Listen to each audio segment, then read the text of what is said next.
Captain Jack Morrison stood at the big window of his ship. He watched the stars shine in the black space around them. His hands held tight to the metal rail as he looked out at something that made his heart beat fast. Hundreds of alien ships were moving toward them like a cloud of death.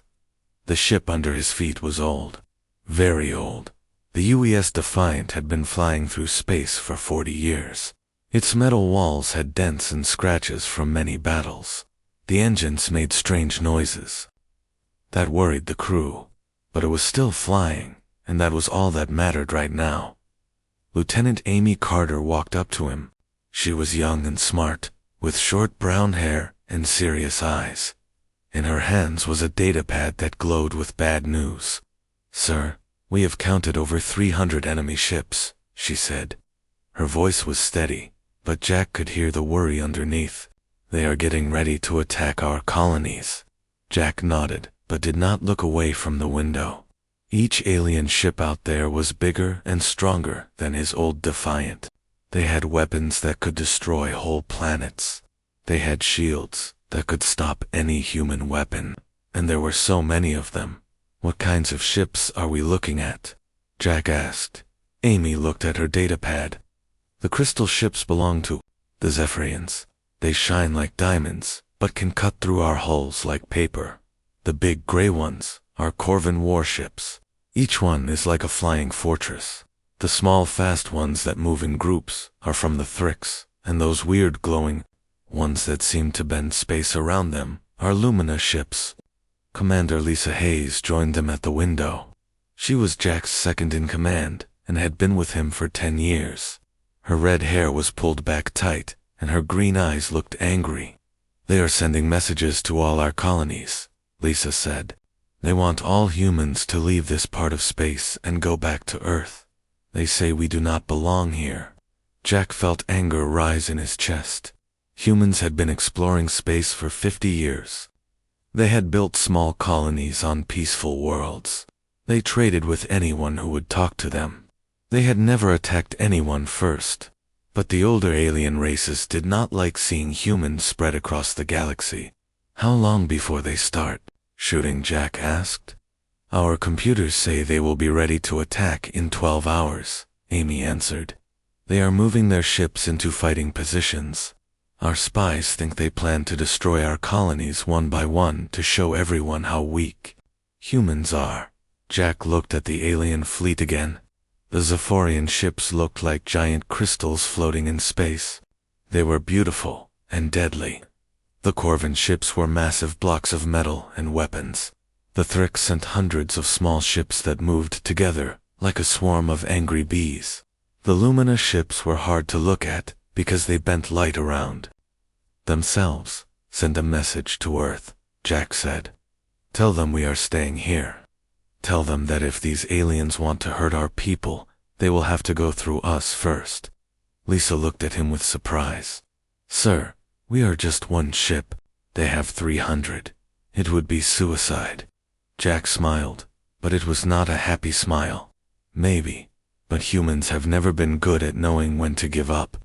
Besides, I have an idea that might work." He turned away from the window and walked to the command center of the ship. The bridge was small and crowded with old computers and worn-out chairs. Everything looked tired and used, but the people working there were not giving up. "Get me Chief Engineer Pete Davis," Jack said into his communication device. A few seconds later, a rough voice answered. "Pete here, Captain. What do you need? How fast can you modify our systems for something completely crazy?" There was a pause.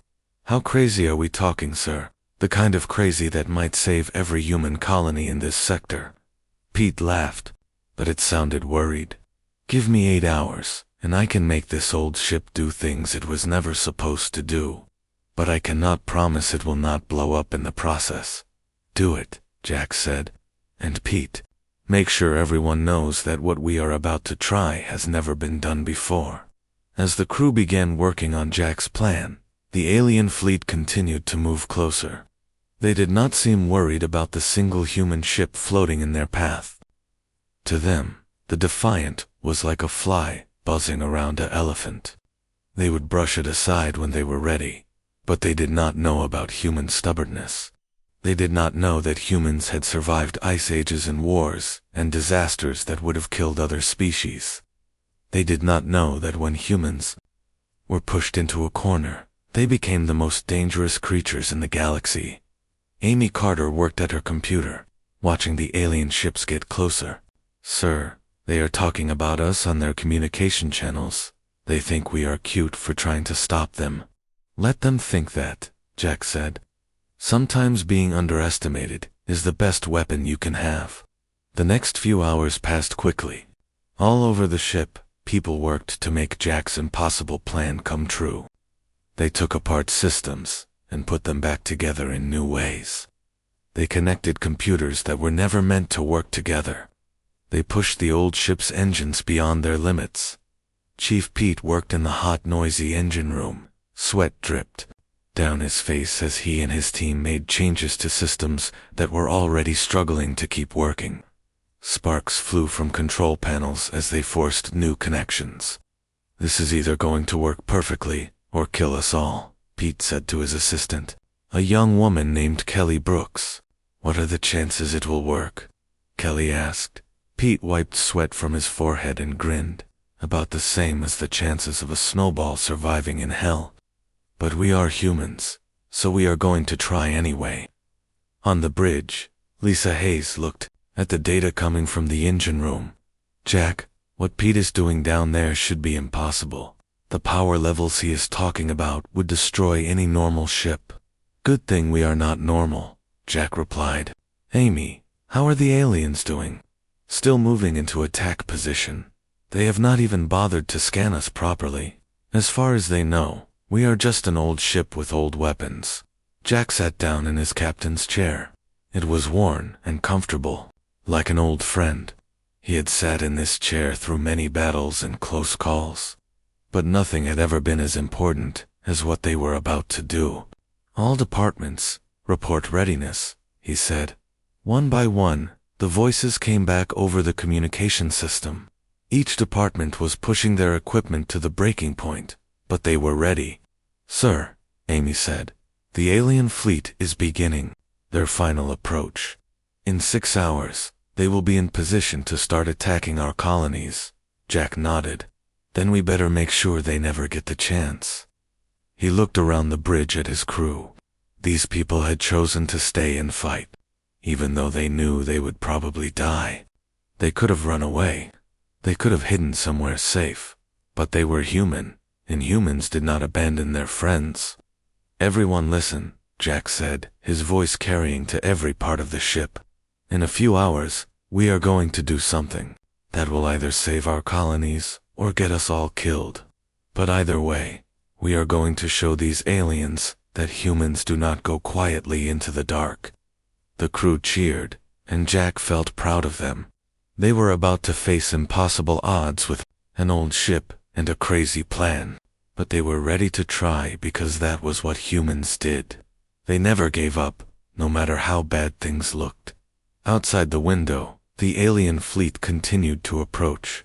300 ships full of weapons and warriors who thought humans were weak and stupid. They were about to learn that they had made a very big mistake. Admiral Kethfer stood on the bridge of his crystal ship.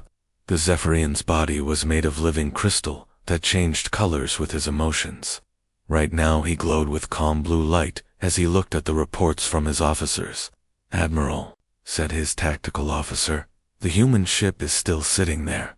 Should we destroy it now?" Kethfer's crystal body flickered with what passed for laughter among his people. "No, let the little ship watch. When we destroy their colonies, they can go back to their home world and tell everyone how weak humans really are." The bridge of the crystal ship was beautiful. Light passed through crystal walls and made rainbow patterns everywhere. But despite the beauty, it was a ship built for war. Its weapons could turn planets into dust. Its shields could stop any attack the Zephyrians knew about. "The human ship appears to be very old," another officer reported.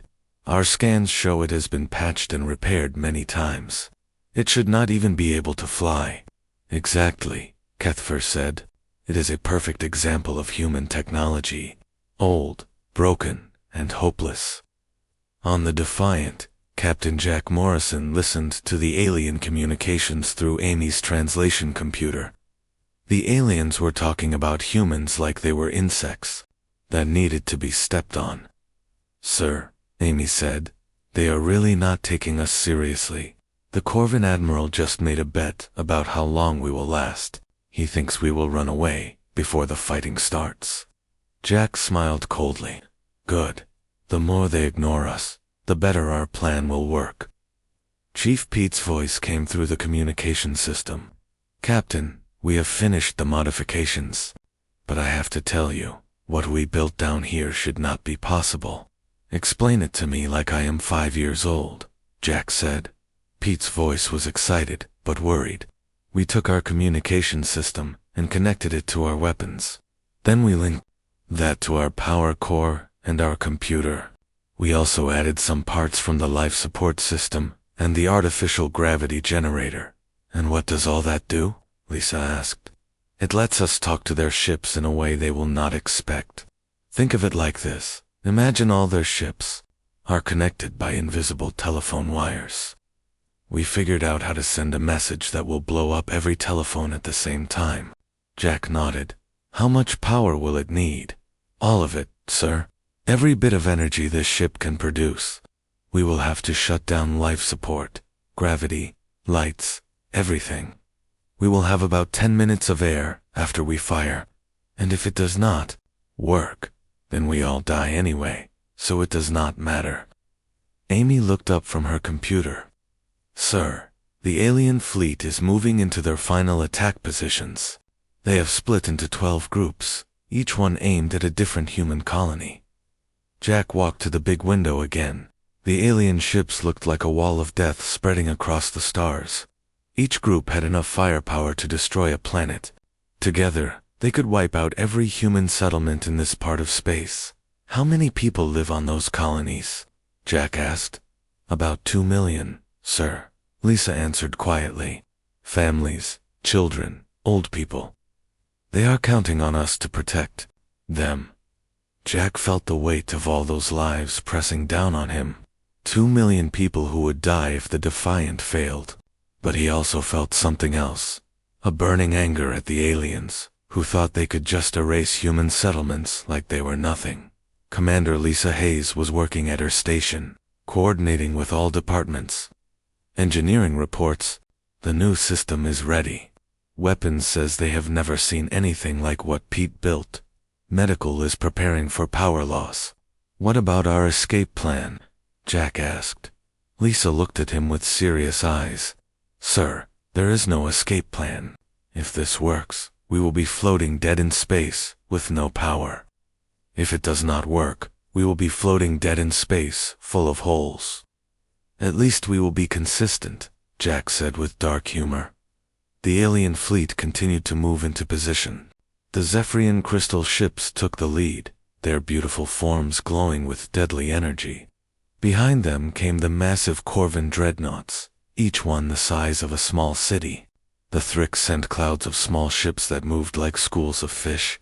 The Lumina vessels seemed to flicker in and out of normal space. "Amy, can you patch me into their communication network?" "Yes, sir, but they will be able to trace it back to us." "Good. I want them to know exactly who is talking." Amy worked at her computer for a few minutes. "You are connected, sir. All 12 fleets can hear you." Jack picked up the communication device. "Attention alien fleets. This is Captain Jack Morrison of the human ship Defiant. You are threatening innocent people who have never done anything to hurt you. Turn around and go home." The response came back quickly from Admiral Kethfer.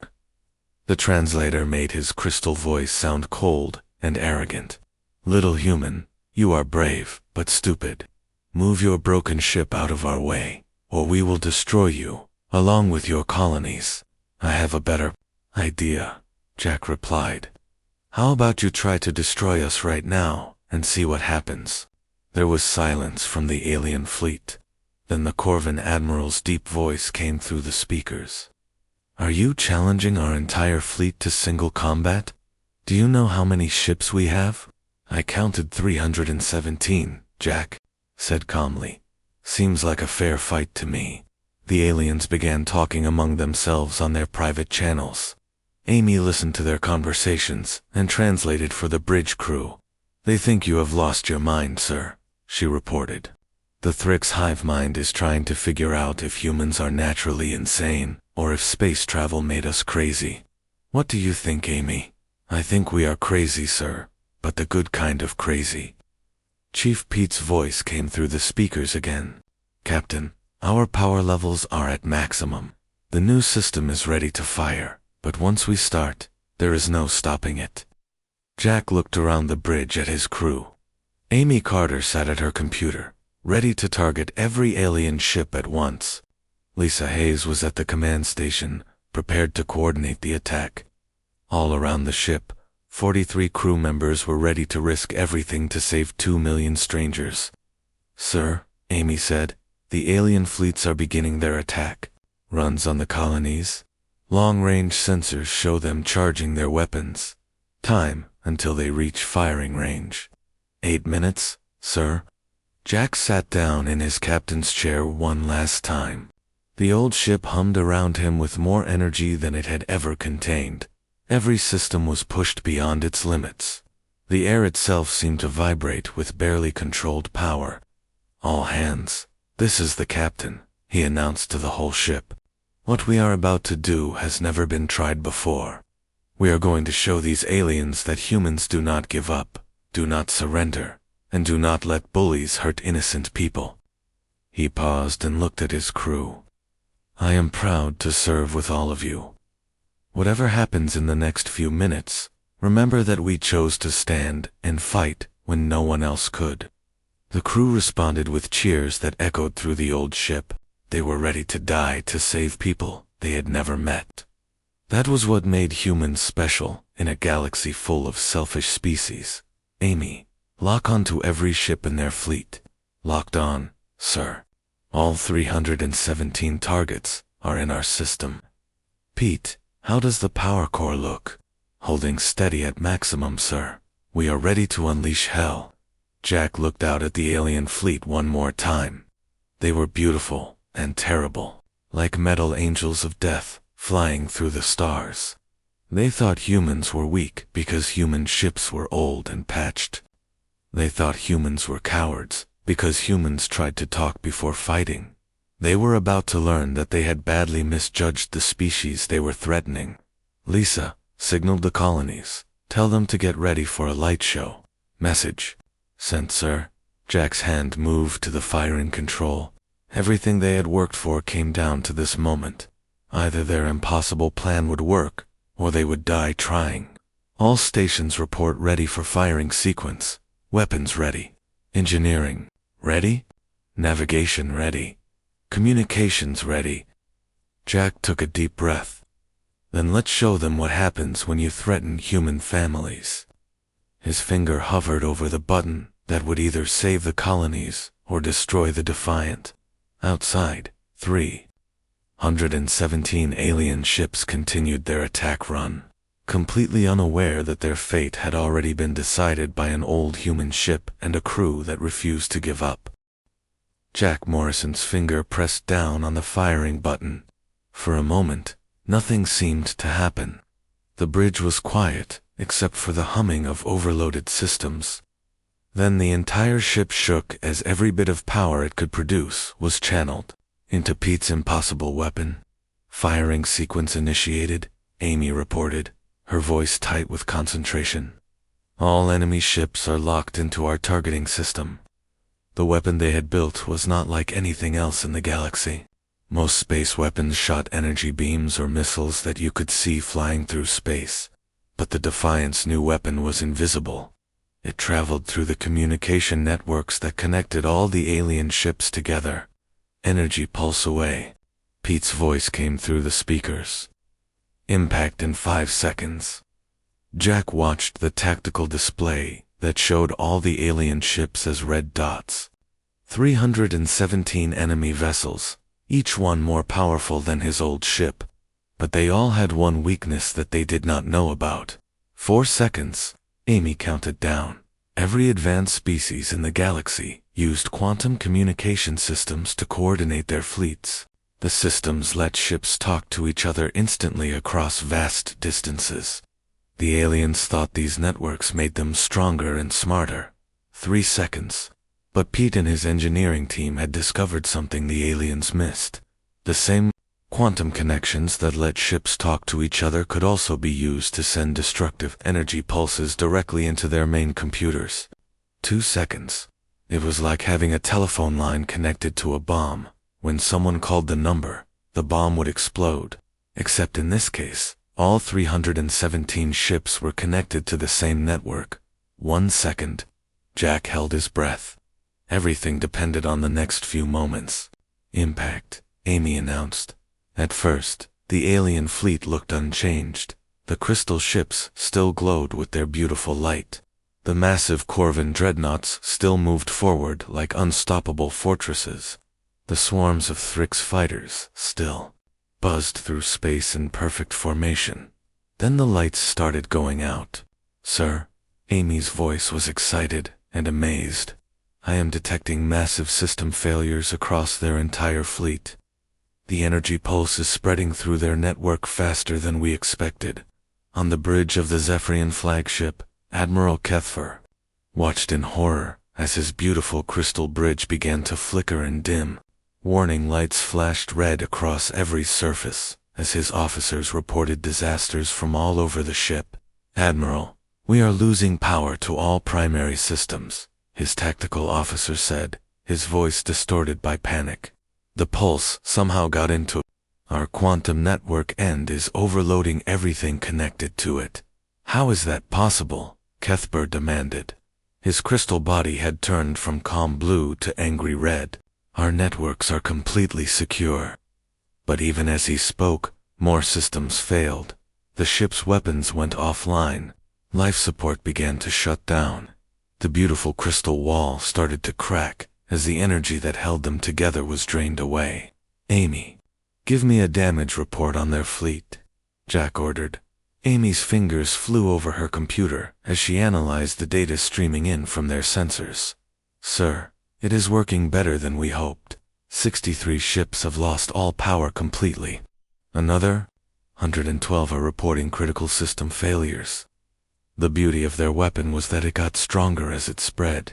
Each ship that suffered a complete power failure made the pulse stronger for the next ship. The aliens' own communication network was destroying them from the inside. Pete, how are our systems holding up? Jack asked.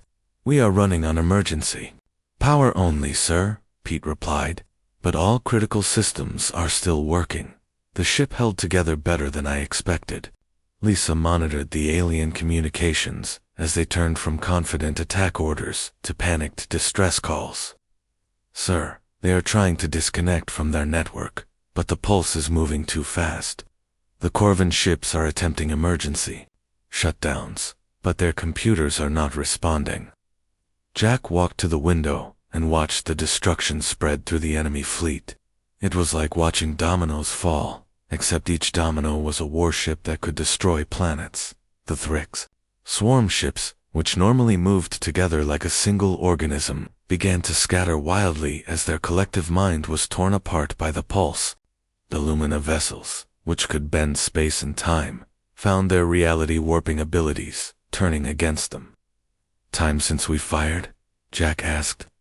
3 minutes and 40 seconds, sir, Amy replied. In less than 4 minutes, the most powerful fleet ever assembled was falling apart. The aliens had spent centuries perfecting their technology, making their ships faster and stronger and more connected. But they had never considered that their greatest strength could become their greatest weakness. Sir, the Corvin Dreadnought Squadron is trying to fire their main guns, Lisa reported. But their targeting computers are offline. They cannot hit anything. Jack watched as the massive gray ships fired their weapons blindly into space. Huge energy beams shot out in random directions, missing everything. It would have been funny if it was not so terrifying to see such powerful weapons out of control. Are any of their ships still able to fight? Jack asked. Negative, sir, Amy replied. Even the ships that managed to disconnect from the network have lost their primary systems. They are dead in space. The tactical display told the whole story. What had been 317 red dots, representing enemy ships, was now a scattered collection of powerless hulks, drifting through space. Some were completely dark. Others flickered with the dim light of emergency power. How long since we fired? 6 minutes and 15 seconds, sir. Chief Pete's voice came through the speakers, and he sounded amazed. Captain, I am reading total system failure across their entire fleet. Every single ship has lost weapons, shields, and propulsion. They cannot fight, they cannot run, and they cannot call for help. Jack felt a mixture of relief and sadness as he watched the alien fleet drift helplessly through space. Relief because the human colonies were safe. Sadness because so many beings had just learned that their advanced technology meant nothing when faced with human determination. Amy, are we receiving any communications from them? Yes, sir. Admiral Kethver is requesting immediate ceasefire and asking for terms of surrender. The Corvin Admiral is demanding to know how we did this. The Thrix hive mind is, well, it sounds like they are having some kind of breakdown. Jack nodded slowly. Open a channel to all of them. Amy worked at her computer. Channel open, sir. All remaining command ships can hear you. Jack picked up the communication device. His voice was calm and steady as he spoke to the beings who had come to destroy human colonies. Attention, alien fleets. This is Captain Morrison. Your weapons are offline. Your ships cannot move. Your communications are failing, but you are still alive, and we want to keep it that way. There was a long pause before Admiral Kethver's voice came back, weak and full of disbelief. How did you do this? We had the most advanced fleet in the galaxy. You had the most connected fleet in the galaxy, Jack corrected. And that connection became your weakness. We used your own technology against you. The Corvin Admiral's voice was filled with anger and confusion. One ship destroyed our entire armada. How is that possible? Because, Jack replied, you forgot the most important rule of warfare. Never underestimate your enemy. You thought humans were weak because our ships are old. You thought we were stupid because we tried to talk before fighting. You were wrong, on both counts. Lisa handed Jack a damage report. Sir, our sensors show that the pulse completely disabled their fleet in exactly 8 minutes and 37 seconds. But the actual destruction sequence only lasted 600 seconds. Jack smiled grimly. 600 seconds to defeat the most powerful fleet in known space. I think that sends a clear message about what happens when you threaten human families. Outside the window, the alien fleet drifted like ghosts of their former power. Ships that had been preparing to destroy colonies were now barely able to keep their life support running. The beings inside them were alive, but their pride and confidence were shattered. Amy, patch me through to Earth's command. Channel open, sir.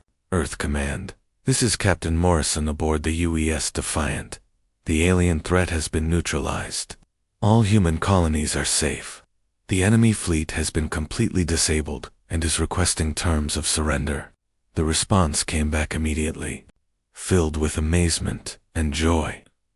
Defiant. This is Admiral Brown at Earth Command. Confirm that you have defeated an enemy fleet of over 300 ships with a single vessel. Confirmed, sir. We have the situation under control. There was a pause, then Admiral Brown's voice came back. Captain Morrison, you and your crew have just made history. The entire human race owes you a debt that can never be repaid. Jack looked around the bridge at his crew. Amy was still monitoring the alien ships to make sure they stayed disabled. Lisa was coordinating rescue operations for the alien survivors. Pete was keeping their own ship running on emergency power. These people had risked everything to protect strangers. They had faced impossible odds with an old ship and a crazy plan. And they had won. Sir, Amy reported. Long-range sensors are detecting human ships approaching. It looks like Earth Command is sending a fleet to secure the area. Good, Jack replied. We will need help taking care of all these disabled ships and their crews. He walked back to the window and looked out at the wreckage of the alien fleet. 600 seconds had changed everything.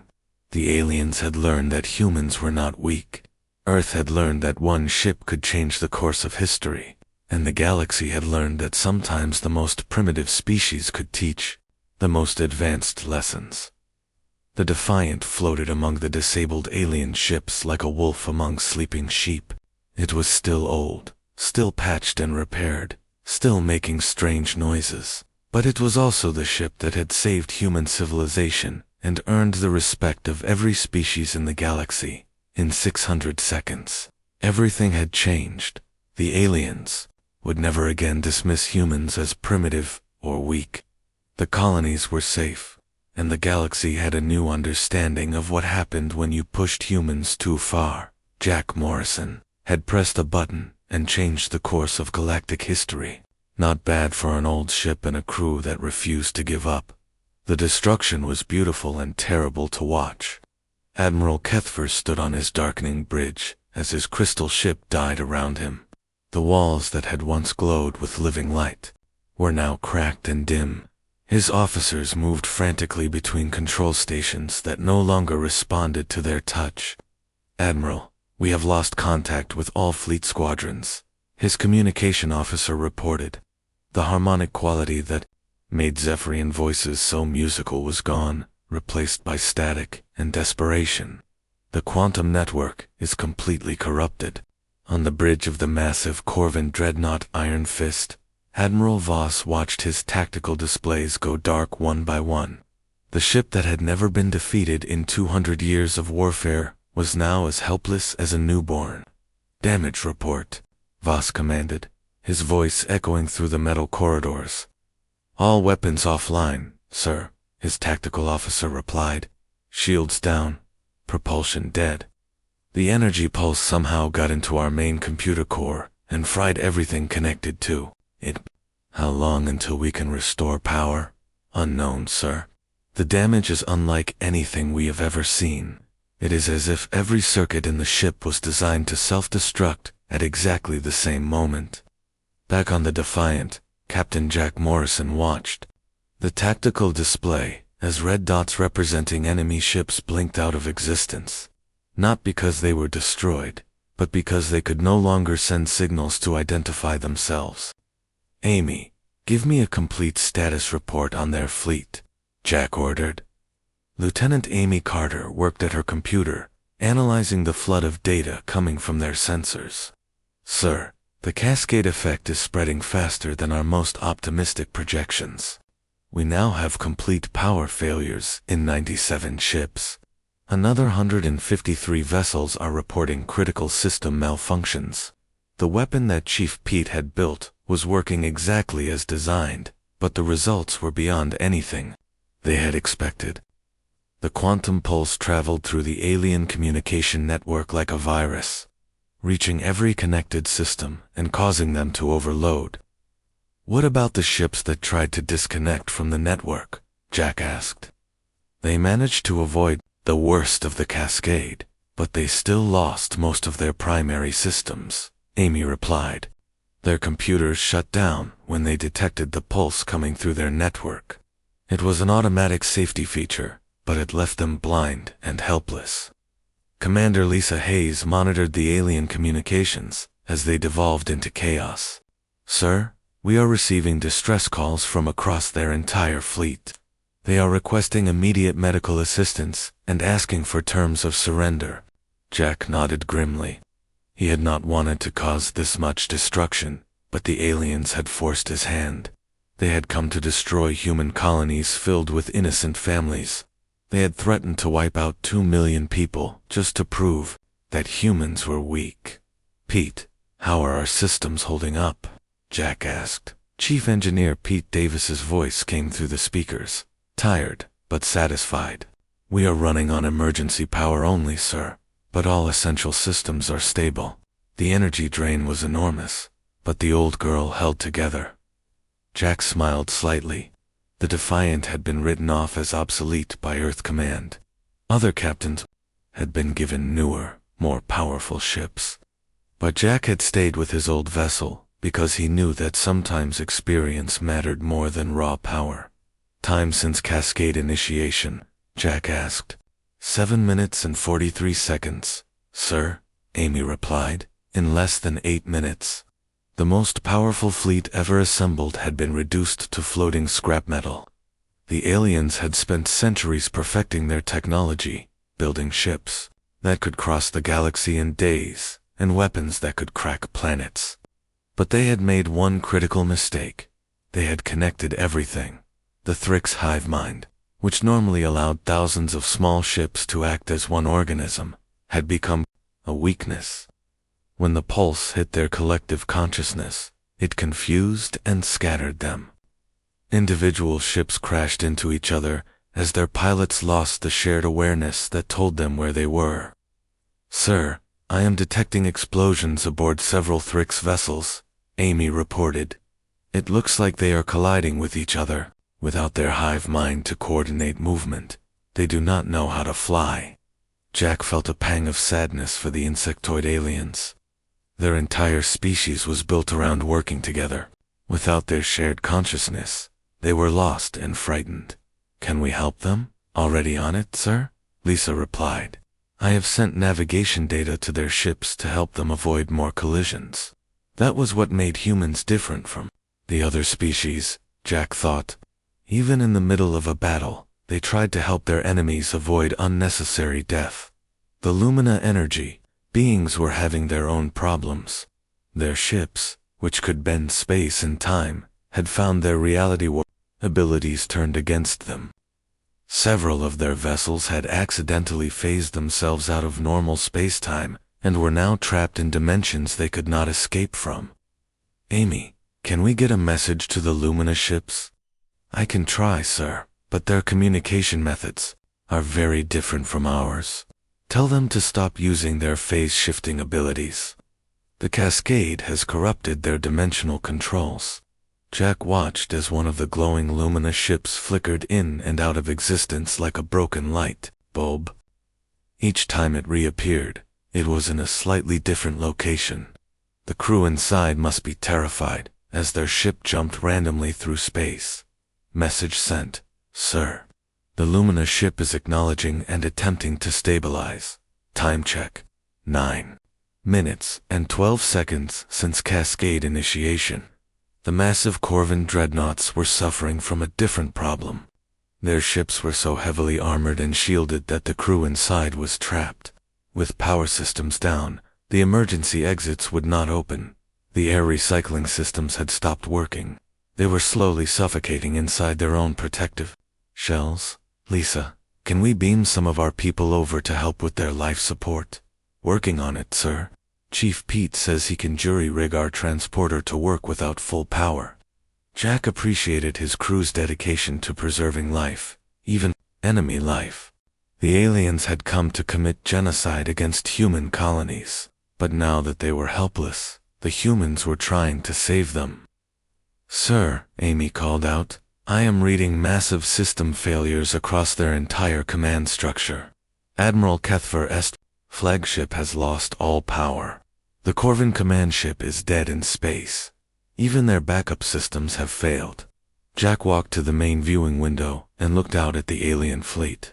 What had been a formation of deadly warships was now a scattered collection of dark, powerless hulks. Some still had emergency lighting. Others were completely dark, except for the occasional spark from overloaded circuits. How many ships are still partially functional? 17, sir. But none of them have weapons or propulsion. They are running on emergency power only. And how many casualties? Amy worked at her computer for several minutes before answering. Surprisingly few, sir. Most of their ships shut down safely when the Cascade hit. We are detecting life signs on all vessels. Some injuries from system overloads and a few cases of oxygen deprivation, but no major loss of life. Jack felt relief wash over him.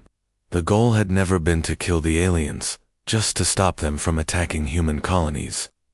The Cascade weapon had accomplished that perfectly. "Sir, we are receiving a priority transmission from Admiral Kethfer," Lisa reported. "Put him through." The Zephyrian Admiral's voice came through the speakers, weak and filled with disbelief. "Captain Morrison, I formally request an immediate ceasefire. Our fleet surrenders unconditionally." "Ceasefire granted, Admiral," Jack replied. "We are already working to provide assistance to your damaged vessels." "How?" Kethfer asked. "How did one primitive ship destroy our entire armada?" Jack considered his answer carefully. "Admiral, you made the same mistake that many species make when they first encounter humans. You judged us by our technology instead of our determination. You saw an old ship with outdated weapons and assumed we were weak. But the Cascade weapon was built in less than 48 hours using standard human engineering techniques," Jack continued. "We identified the weakness in your quantum communication network and exploited it. Nothing we used was particularly advanced.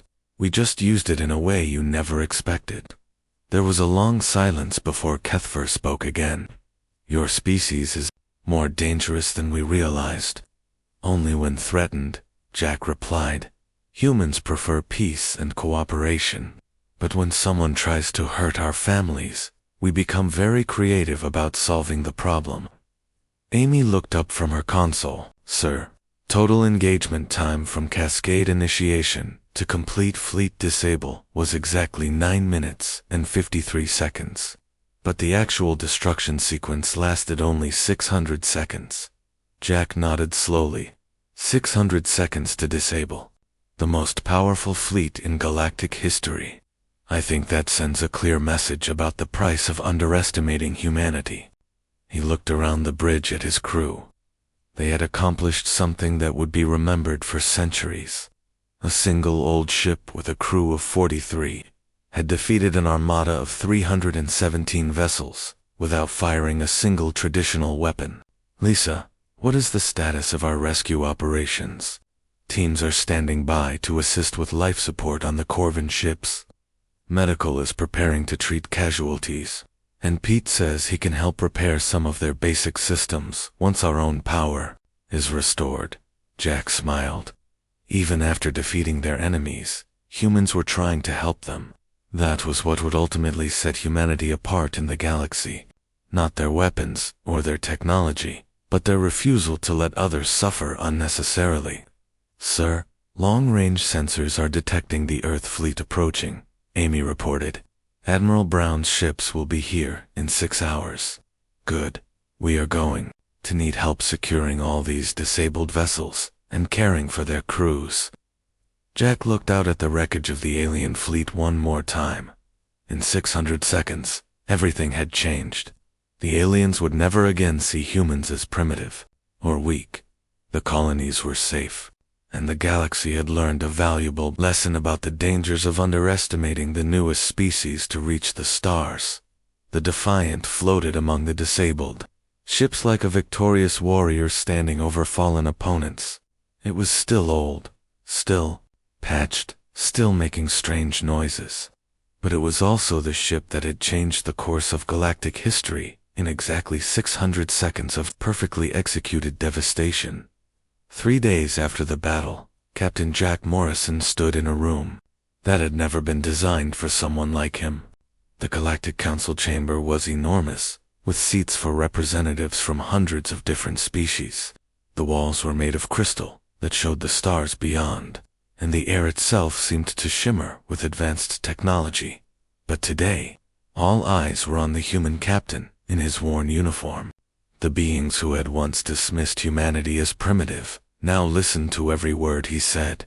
The Cascade weapon was not some secret super technology that took us years to develop, Jack explained to the assembled aliens. His voice was calm and steady, carrying easily through the chamber's translation systems. "We built it in 48 hours using basic human engineering principles." Admiral Kethfer sat in the Zephyrian section, his crystal body dim with humiliation. 48 hours. he asked through the translator. You created a weapon that could destroy our combined fleets in less than 2 days. That is correct, Jack replied. From the moment our sensors detected your armada, to the moment we fired, our engineers worked around the clock to find a solution. A ripple of disbelief passed through the chamber. The Corvin representative, a massive creature whose armor still showed scorch marks from his ship's system failures, leaned forward in his seat. You are telling us that in 2 days, humans developed a weapon that made centuries of our military advancement worthless. Chief Engineer Pete Davis had been invited to explain the technical details. He stood next to Jack, looking uncomfortable in the formal setting, but proud of what his team had accomplished. It was not really a weapon in the traditional sense, Pete said. We just figured out how to use your own communication systems against you. Every species here uses quantum entangled networks to coordinate your fleets. We found a way to overload those networks. The implications were staggering. If humans could accomplish this level of innovation in mere hours, what could they achieve with months or years of preparation? The Thrix Hivemind representative spoke through their collective consciousness, their translated voice buzzing with confusion.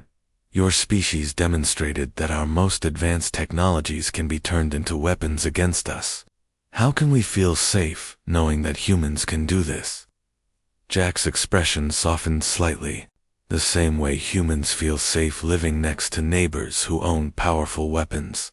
Through mutual respect and understanding, we did not build the Cascade weapon to conquer anyone. We built it to protect our families. Commander Lisa Hayes stepped forward with a data pad in her hands. We have already shared the defensive countermeasures with all of your governments. Every species represented here now knows how to protect their fleets from Cascade weapons.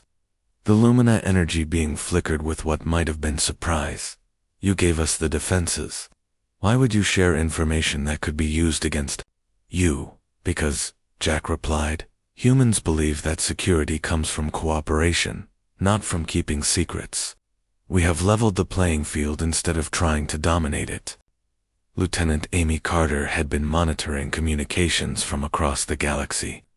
The news of the battle had spread to every inhabited world. Human colonies were celebrating their salvation, while alien governments were completely reassessing their understanding of the newest galactic species. Captain Morrison, the Zephyrian admiral, said, his voice carrying new respect. The Coalition of 12 formally withdraws all territorial claims against human space. We acknowledge humanity's right to expand and colonize. The Corvin representative nodded his massive head. Furthermore, we propose that humanity be granted full membership in the Galactic Council, with all voting rights and territorial protections. Jack exchanged glances with his crew. This was far more than they had hoped for when they first detected the alien fleet. In 600 seconds, they had not only saved the human colonies, but secured humanity's place among the galactic powers. We accept your proposal, Jack said, but understand that humanity will not be content to remain in the shadows. We will explore, we will innovate, and we will defend ourselves against any threat. The chamber fell silent as the full meaning of his words sank in. Humanity was no longer asking for permission to expand into the galaxy. They were announcing their intention to become a major galactic power. The Thrix Hivemind buzzed nervously. What assurance do we have that humans will not use their innovative abilities to create more weapons like the Cascade? Jack smiled, but it was not entirely friendly. The same assurance we had that you would not use your superior technology to destroy our colonies. In other words, none. But that is how galactic politics work, is not it? We all choose whether to be friends or enemies. Chief Pete stepped forward. I want to make something clear to everyone here. The Cascade weapon was not the product of some advanced human technology. It was desperation, creativity, and 43 people who refused to let innocent families be murdered. His words carried weight because everyone in the chamber had seen the technical specifications. The humans had not used exotic materials or revolutionary physics. They had simply looked at existing technology in a completely new way. Any species in this room could have built the same weapon, Pete continued, but you did not think to try, because you assumed your existing technology was sufficient. Humans never assume anything is sufficient. We always ask what if, and how can we do this better. Amy stood at her communication station, translating messages that were pouring in from across the galaxy. Sir, we are receiving formal requests for technology exchanges from 16 different species. They want to learn human engineering techniques. And what should we tell them? Jack asked. Amy smiled. I already told them that humans are always happy to share knowledge with friends. The word friends hung in the air like a challenge. The aliens were beginning to understand that they had a choice to make. They could try to suppress humanity and face the consequences, or they could work with humans and benefit from their innovation. The Lumina representative flickered thoughtfully. Captain Morrison, your species has demonstrated capabilities that we did not know were possible. But more importantly, you have shown restraint and mercy toward defeated enemies.